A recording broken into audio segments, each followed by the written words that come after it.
नमस्कार दोस्तों, मैं आपका दोस्त हाजिर हूँ फिर से एक नई और महत्वपूर्ण जानकारी को लेकर के। प्रकृति का खजाना अनमोल और असीमित है। इसमें अनेक प्रकार की चमत्कारिक और रहस्यमय जड़ी बूटियाँ पाई जाती है। उसी कड़ी के अंतर्गत आज हम राजस्थान के प्रसिद्ध वृक्ष रोहिड़ा के बारे में बात करेंगे।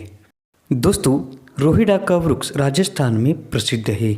ये राजस्थान का सागवान भी कहा जाता है। राजस्थान में इमारती लकड़ी के लिए इसका भरपूर मात्रा में उपयोग किया जाता है और इसकी खेती भी की जाती है। रोहिड़ा का वृक्ष ज़्यादातर राजस्थान के थार, मरुस्थल और मारवाड़ में पाया जाता है। मारवाड़ अंचल में इमारती लकड़ी का मुख्य स्रोत है रोहिड़ा का वृक्ष, इसलिए ही इसे मारवाड़ टीक के नाम से भी जानते हैं। रोहिड़ा का वृक्ष ज़्यादातर शुष्क और अर्धशुष्क प्रदेशों में विशेष रूप से उत्पन्न होता है। इसे कम पानी की जरूरत पड़ती है। रोहिड़ा वृक्ष का संस्कृत नाम है रोहितक, प्लीहा शत्रु, दाड़िम पुष्पक और दाड़िम छत। पंजाबी में इसे लुआर, लहुरा और रोहिरा से जानते हैं, जबकि बंगाली में पितराज और हरिणहाड़ा कहते हैं। हिंदी में रक्तरोरा और रोहिड़ा से जानते हैं और मराठी में रोहिड़ा और रगत रोहिड़ा कहते हैं। गुजराती में भी रगत रोहिड़ो कहते हैं। इसका वैज्ञानिक नाम है टेकोमा अंडुलेटा। रोहिड़ा का वृक्ष ज़्यादातर भारत के पश्चिम भाग में राजस्थान में उत्पन्न होता है। यह गुजरात में भी देखा जाता है। इस वृक्ष से कई शाखाएं निकलती है जो ऊपर की तरफ बढ़ती है। इसकी कोमल शाखाएं नीचे की तरफ झुकी रहती है। इसके पत्ते अनार के पत्तों के सदस्य होते हैं और ये 3 से 4 इंच तक लंबे होते हैं। इस पर केसरिया और नारंगी रंग के सुंदर पुष्प लगते हैं। दोस्तों, अगर आपको इस प्रकार की पेड़ पौधों की जानकारी में इंटरेस्ट है तो अभी हमारे चैनल को सब्सक्राइब करें, साथ में बेल घंटा दबाएं और ऑल नोटिफिकेशन पर क्लिक करें, क्योंकि इस प्रकार की वीडियो हमारे चैनल पर आती ही रहती है। पुष्प भेद से इसकी 2 प्रजाति पाई जाती है, पीले पुष्प वाला और नारंगी या केसरिया रंग के फूलों वाला। इस वीडियो में जो आप देख रहे हैं ये पीले फूल वाला रोहिड़ा है। इस प्रकार के सुंदर आकार वाले इस पर आकर्षक पुष्प लगते हैं। बहुत दूर से ही ये दिखाई देते हैं।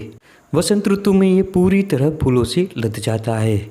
ऐसा कहा जाता है कि इस वृक्ष पर सबसे ज़्यादा फूल लगते हैं उस वर्ष बारिश बहुत अच्छी होती है। राजस्थान में इस वृक्ष की उपयोगिता के कारण और इसके फूलों की सुंदरता के कारण इस फूल को सन 1983 में राजस्थान का राजकीय पुष्प घोषित किया गया है। राजस्थान के अलावा भी रोहिड़ा का वृक्ष पाकिस्तान और अरबस्तान में भी उत्पन्न होता है। इसकी लकड़ी बहुत मजबूत होती है। ये फर्नीचर बनाने में तथा नक्काशी की कारीगरी में बहुत उपयोगी होती है। ये भूमि के कटाव को रोकता है और रेत के धोरों के स्थितीकरण के लिए भी उपयोगी होता है। ये रोहिड़ा का वृक्ष औषधीय गुणों से भी भरपूर होता है। ये स्वाद में कड़वा, कसेला और ठंडी प्रकृति का होता है। ये तीखा, स्निग्ध, कृमिनाशक, व्रणरोपण और प्लीहा विकारों का नाश करता है तथा रक्त विकारों को दूर करता है। ये आँखों के लिए भी लाभकारी होता है। आँखों के कई प्रकार के रोग इससे दूर होते हैं। तो दोस्तों, आइए जानते हैं कि रोहिड़ा का प्रयोग किस प्रकार से औषध कार्य में कर सकते हैं। रोहिड़ा कामला रोग को ठीक करने की एक जबरदस्त और कारगर जड़ी बूटी है। कामला रोग को ठीक करने के लिए रोहिड़ा का उपयोग सदियों से किया जाता है। कामला रोग होने पर रोहिड़ा की पत्तियों को इकट्ठा करें, साव में सुखाएं और इसका पाउडर बनाएं। अब उस पाउडर में से 100 मिलीग्राम की मात्रा में लेकर गुड़ के साथ मिलाएं और चने के समान छोटी छोटी गोलियां बनाएं।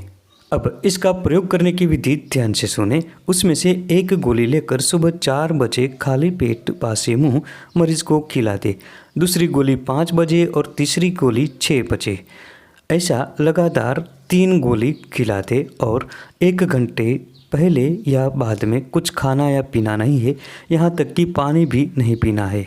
यह प्रयोग लगातार 1 सप्ताह तक करते रहने से कामला रोग ठीक हो जाता है।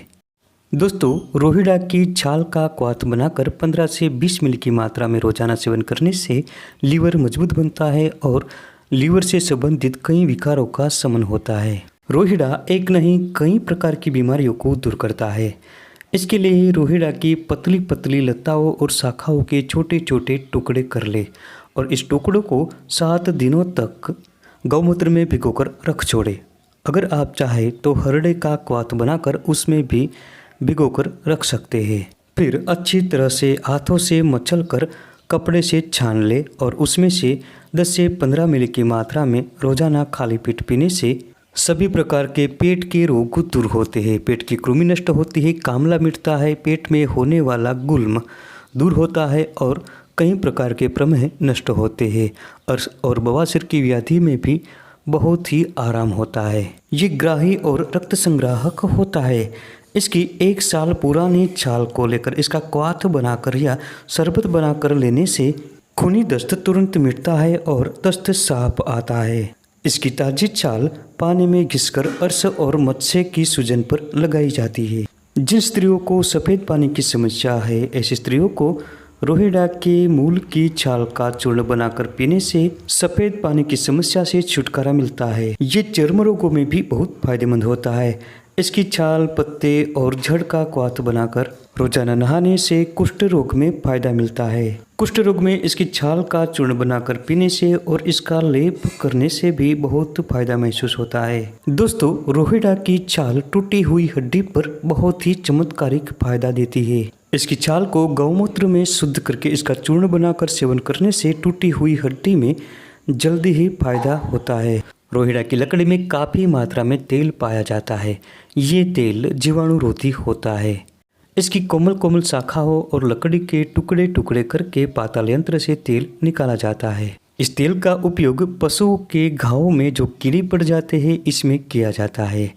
इस तेल का लगातार प्रयोग करने से पशुओं के घाव में होने वाले कीड़े नष्ट होते हैं और जल्दी से घाव ठीक होते हैं।